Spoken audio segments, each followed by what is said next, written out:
Welcome to latest trendy quotes. வாழ்க தமிழ். நல்லா வாழ்ந்தா 10 பேர் பொறாமப்படுவான், கஷ்டப்பட்டா 10 பேர் ஏளனமாக பேசுவான். எப்படி வாழ்ந்தாலும் குறை சொல்லும் மனிதர்கள் மத்தியில் அடுத்தவன் என்ன பேசுகிறான் என்று பார்க்காமல் அடுத்து என்ன பண்ணலாமன்ட்டு யோசிச்சுட்டு இருக்கணும். விழுந்த அடிகளை படிகளாக நினைத்துக்கொள், எந்த உயரமும் நமக்கு எளிதாகும். உங்களுடைய மௌனத்தை புரிந்து கொள்ளும் ஒருவரால் மட்டுமே உங்களின் மனதை படிக்க முடியும். பிடித்த ஒன்றை பிடிக்காதவர்கள் செய்யும் பொழுது அதற்கு மதிப்பு இல்லை.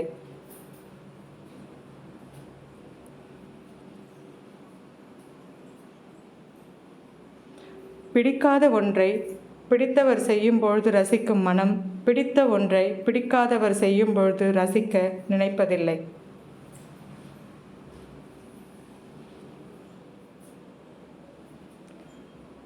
இந்த வாழ்க்கையில் மற்றவங்களுக்கு பிடிச்ச மாதிரி இருந்தால் நீ நல்லவன், அதே நீ உனக்கு பிடிச்ச மாதிரி இருந்தனா நீ கெட்டவன், திமிர் பிடிச்சவன் அப்படிங்கிற பேர் நம்ம வாழ்க்கையில் கண்டிப்பாக வரும்.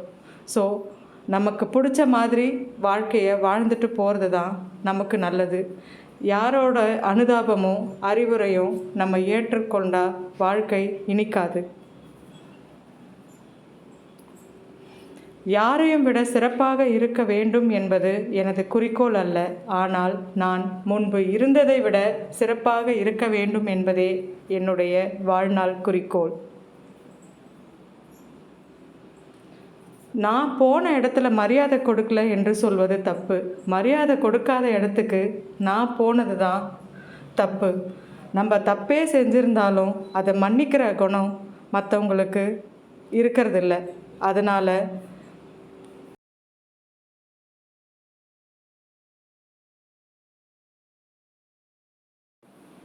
முன்னேற முடியவில்லை என தலை குனியாத.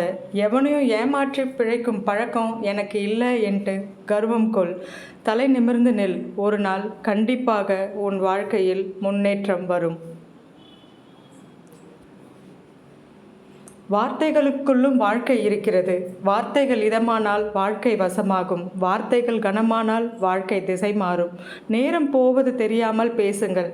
நேரம் போக வேண்டும் என்று பேசாதீர்கள். நன்றி.